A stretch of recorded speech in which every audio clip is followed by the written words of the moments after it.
Todd Bettis is our speaker today. His sermon is titled, When God Was a Woman.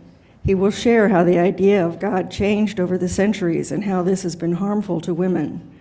Todd is a former Christian and chaplain. I did not know that. One of the things he observed in the Christian church was the treatment and suppression of women. So this message is very important to him.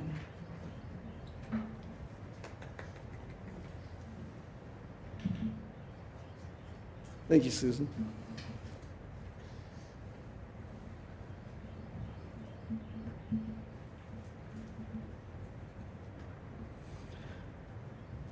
O Spirit of life, loving Creator, nature's majesty, may my words be acceptable and edifying, so be it.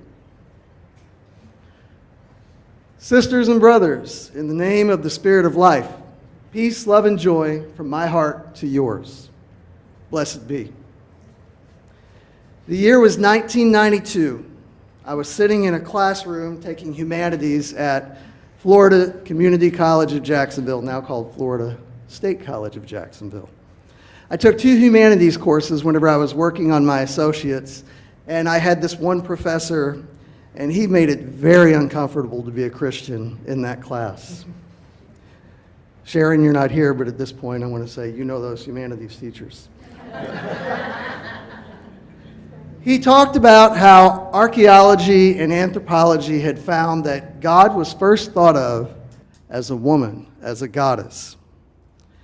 And I thought to myself, with my conservative Christian faith, if God created Adam and Eve in the world, and everyone descended from Adam and Eve, and he communicated with them and was involved in their lives and their offspring's lives, Isaac, Jacob, Abraham, etc., where would the idea of God being a woman ever come from? But, in fact, she was. That teaching was destroyed and suppressed over the years, so much so that it's hard now to find evidence of that. And it's rarely talked about. And when the goddess is talked about, you usually hear that it's a cult. It was a sensual cult, a sexual cult. But in fact, the goddess was viewed differently. She was viewed as wise, valiant, powerful, just, the creator of the world, creator of people, creator of languages, creator of writing. And she was also viewed as a great warrior. Those are the attributes you would expect to be attributed to a god, and those are the attributes attributed to the male god of the West today. My humanities teacher talked about Venus figures, and this is what he was making a point about. The earliest, oldest figurines that were an idol that were found, and there were lots of these found throughout Europe from 40,000 to 9,000 BC, was a Venus figurine. Again, the oldest and earliest idol. And you're going to see a picture of that here in a second. Oh, you brought it up already. Thank you. And indeed, in those times, in the words of the great philosopher and poet Ariana Grande, they believed God is a woman. Why specifically a woman? Early on, people were hunter-gatherers. They would scavenge and move around, and they would see that women would become pregnant and give birth to life and feed that life herself. And so they thought of the goddess. Later they settled down and then began living in villages, and men started noticing that if a woman was not with a man, she didn't have children. If she was with a man, she would start showing, and at a predictable time later, she would give birth to the child. And so the men started noticing, hey, we have a part in this as well. Now, as I talk about the goddess and how God was a goddess in history, I'm focusing on our roots. I'm focusing in the West.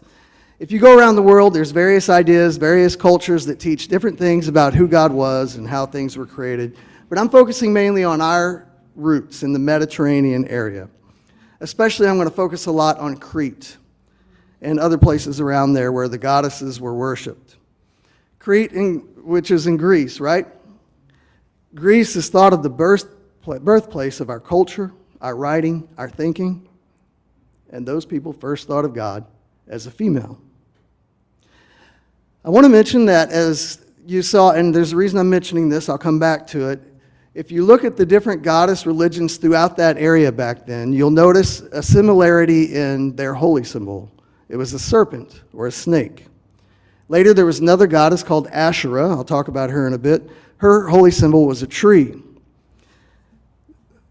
These people that worship the goddess viewed sex as holy, normal, important, and there was only one faith that came out of that area that viewed sex differently: Judaism.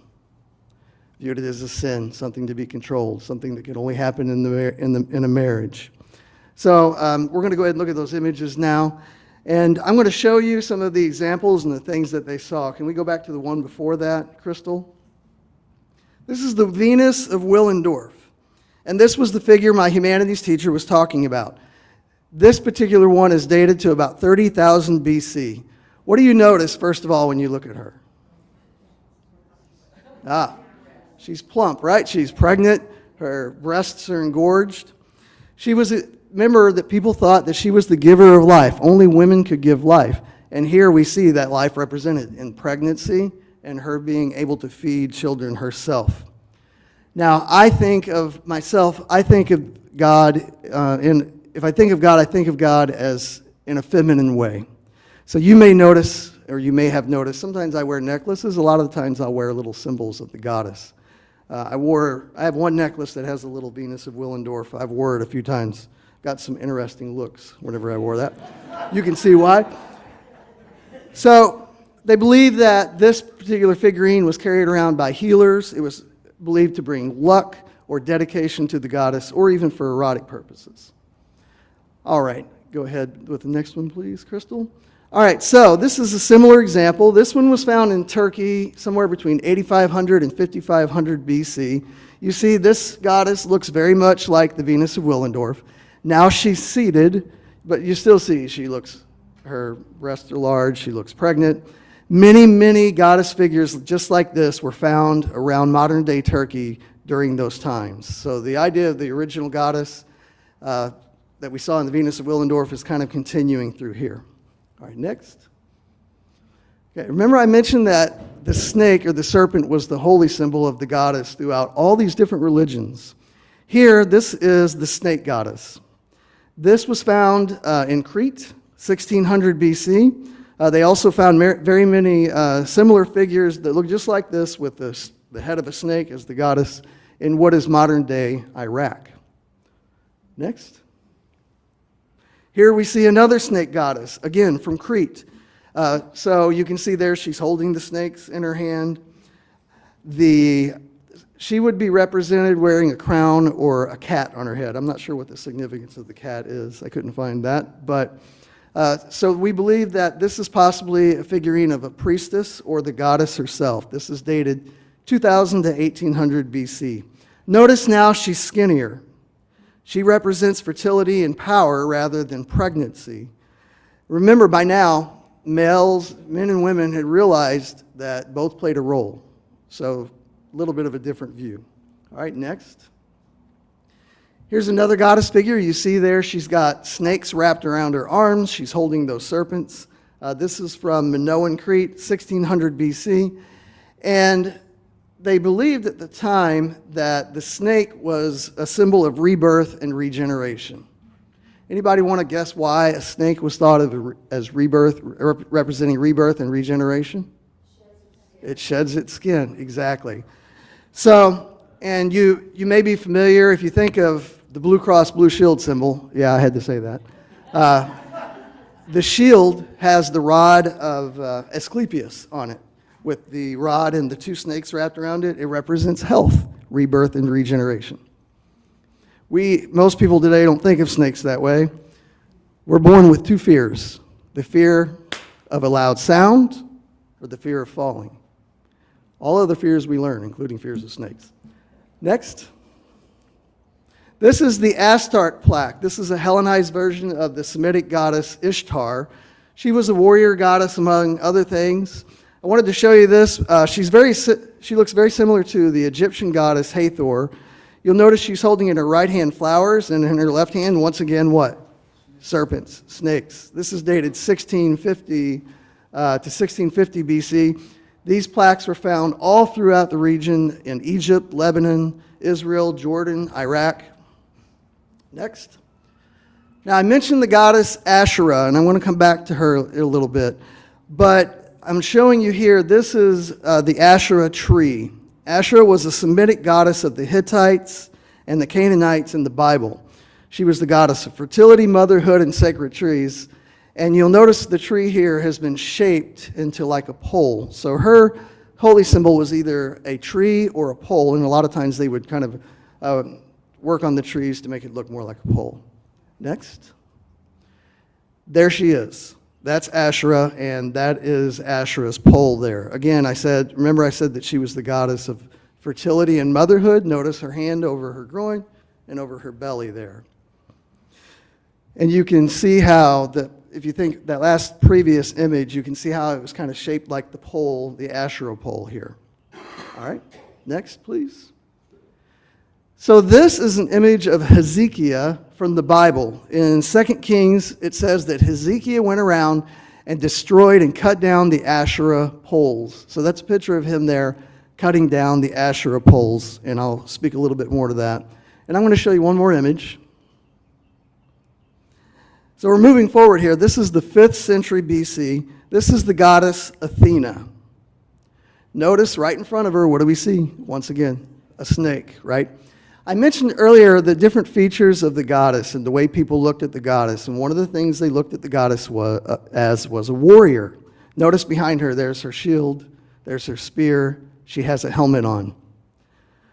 So, thank you, Crystal. So over time, after I had learned that in humanities and I continued in the church, it really bothered me. I kept thinking back to that, and I saw how women were suppressed, and I especially saw teachings in the Old Testament where women were less valuable than men. Sometimes they were thought of as property. And there were two things in the New Testament that my church believed in that really bothered me, and I want to share those with you. These are both written by Paul, who was a former Jewish Pharisee, and he became a Christian. He founded churches throughout Asia Minor and Europe, and he wrote to his church in Corinth, and he gave them some instruction. This is what he wrote. 1 Corinthians 14, 34 and 35. Women should remain silent in the churches. They are not allowed to speak, but must be in submission as the law says. If they want to inquire about something, they should ask their husbands at home, for it is disgraceful for a woman to speak in the church. Later, he wrote to Timothy, and he was Timothy's mentor, and he was giving advice to Timothy. In Timothy 2, 11 through 14, he said, "A woman should learn in quietness and full submission. I do not permit a woman to teach or to assume authority over a man. She must be quiet. For Adam was formed first, then Eve. And Adam was not the one deceived. It was the woman who was deceived and became a sinner." These ideas are the reason it took centuries before women could be ordained. Today in the Roman Catholic Church, they still cannot be ordained. So I also had some friends that had some experiences. Well, a friend, I should say. I had a very good friend, and she was a member of the choir at her church. Meant the world to her to be able to sing and serve in the choir at church. Her and her husband split up. She was no longer allowed to sing in the choir because they were split up. He was allowed to continue to teach Sunday school, though. Monday through Friday, every night, I used to listen to this program. I don't know if anybody's ever heard of it. It was called The Open Forum with Harold Camping. Anybody ever heard of it? So it was a gentleman you would call in and ask questions about the Bible, and he would tell you what the Bible really meant by that, because he knew all the answers, I guess. But there were several times I heard women call into that show, upset, crying, "I don't know what to do. My husband abuses me. I don't want to sin." And he would tell them, "You stay with your husband and you just pray and pray that God will change his heart and the way he acts." And I heard these things, and it just really bothered me. Now, I want to tell you one more story. This one's kind of interesting. I was Lutheran. There's three main Lutheran churches in the United States. There's the Evangelical Lutheran Church of America, or ELCA. They're more left-leaning. And then there's the Wisconsin Evangelical Lutheran Synod, or WELS, and the Missouri Synod Lutheran Church. Those two churches are more conservative. The WELS is extremely conservative. The Wisconsin Synod Lutheran Church and the Missouri Synod Lutheran Church are split over two things. One, the way the pastor speaks forgiveness during service after confession of sins. Two, that the Missouri Synod Lutheran Church lets women come up front and read the Bible during worship. The Wisconsin Synod does not allow that. They're split over that. There was a lady who had an uncle who was a Wisconsin Synod pastor and another uncle who was a Missouri Synod pastor. She asked them if they would co-facilitate, do her wedding together, officiate her wedding together, and they agreed. The Wisconsin Synod Lutheran Church found out that that pastor officiated a wedding with the Missouri Synod pastor, and he came that close to being excommunicated from his church because of that difference. Women allowed to read in the church. So who was this goddess that people worshiped back then? In many myths, she was seen as a serpent or a dragon that was later killed by a male hero. Tiamat was slain by Marduk. Dracana was killed by Zeus. Delphine, also known as Python, was killed by Apollo. Even in the Bible, it says that the Leviathan was killed by God. In Lower Egypt, she was called Nut or Net or Nit. She was the creator goddess. 3000 BC, we start seeing her with a consort, often a young consort. Aphrodite and Adonis, Sybil and Attis are a couple examples. The Epic of Gilgamesh says that the goddess was the scribe of heaven, and she gave to men the gift of writing. North of Babylon, in what is current Turkey, she was known as Anatolia, the great goddess. In the land of the Israelites, it had been Asherah, with her holy symbol tree there. Her husband was Baal. Baal was later used as a demon name in the church. She was the queen of heaven. She had the sacred tree or pole, and she was worshipped by the Israelites. Even after God brought the Israelites out of Egypt, out of bondage, out of slavery, they continued to worship Asherah. Why? Well, their ancestors had worshipped Asherah. There have been 850 fertility figurines found dated from the 8th to 7th BC in the biblical lands. Some Jews even considered her to be Yahweh's wife. It was so prevalent, in fact, that what they did is they would put up Asherah's pole or tree with the altar to Yahweh together. Deuteronomy 16:21 says, "Do not set up any wooden Asherah pole beside the altar you build to the Lord your God." Thus, Hezekiah cutting those down later on. So, this idea was suppressed, and I find it really interesting. Let's go to the Garden of Eden for a minute. We all know this story, right? God created the first man and woman, Adam and Eve, and he placed a tree in the garden and said, "Do not eat the fruit of this tree, or you will die. You will have the knowledge of good and evil." So the woman, Eve, went to the tree, and who talked her into eating the fruit?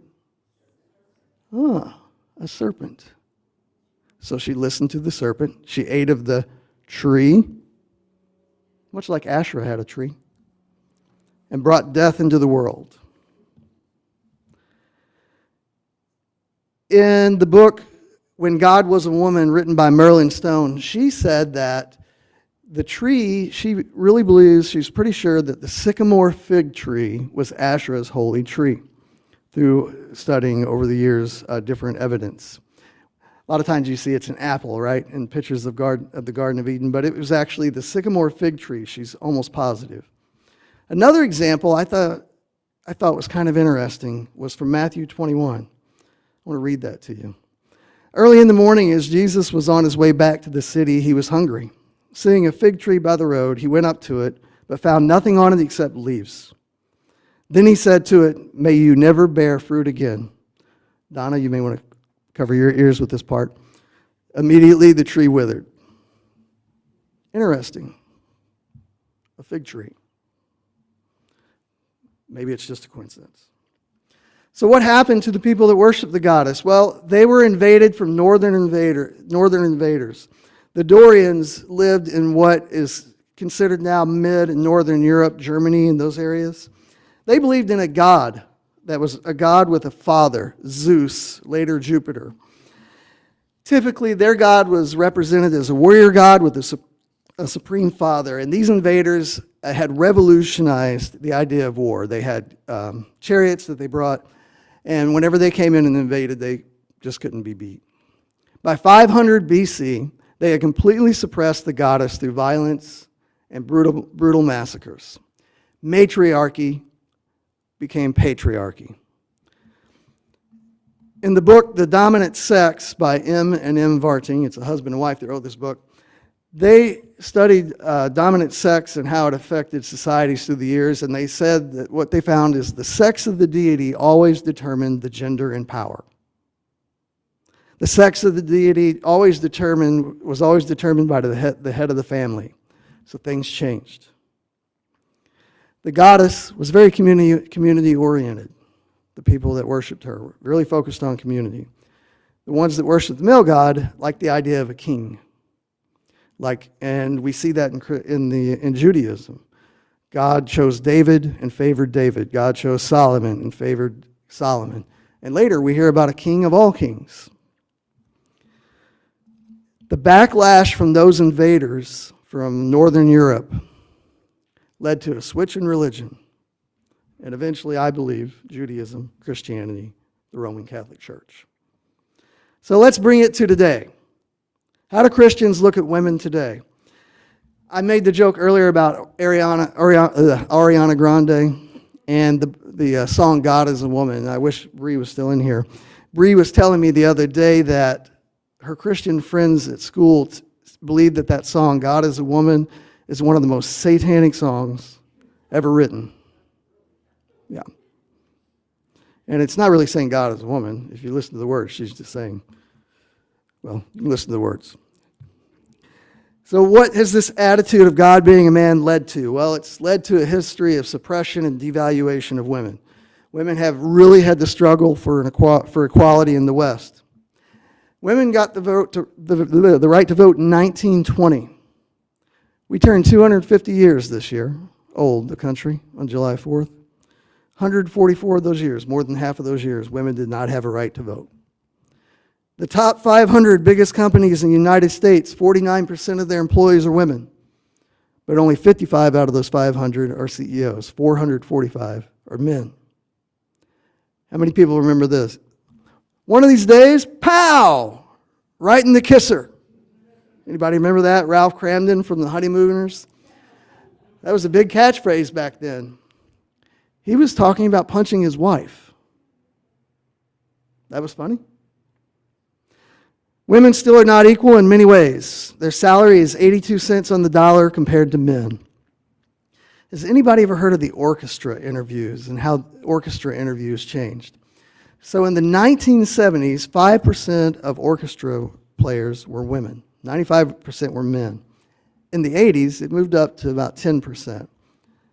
So what they decided to do whenever they interviewed people to come play and interview for an orchestra is to have blind interviews. So they would put up a curtain, and the person would play on the other side of the curtain, so they couldn't see if it was a male or a female. 40% of women make up orchestra players now due to those blind interviews. Unconscious bias. Even in the Unitarian Universalist Church, I was reading a book, it's called Seeds of a New Way, and they talked to a lot of trans, female, and colored ministers in our church. And they talked about how they would share an idea at like a meeting, and they wouldn't be listened to, but then a white male minister would share the same idea, and they'd say, that's a great idea. Talking amongst each other, what they have found is white male ministers don't get a lot of pushback from their church whenever they make a decision. But female and ministers of color do. As Unitarian Universalists, these ideals of subverting women do not match our values.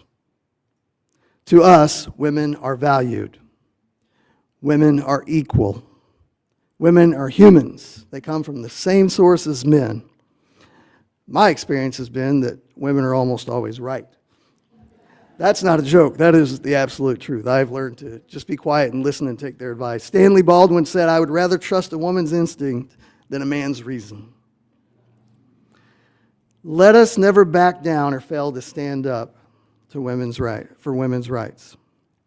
Let us teach our children. Let us never lose sight of the battle for equal rights.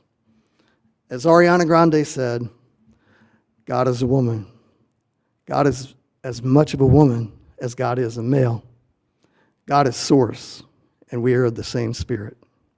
Blessed be.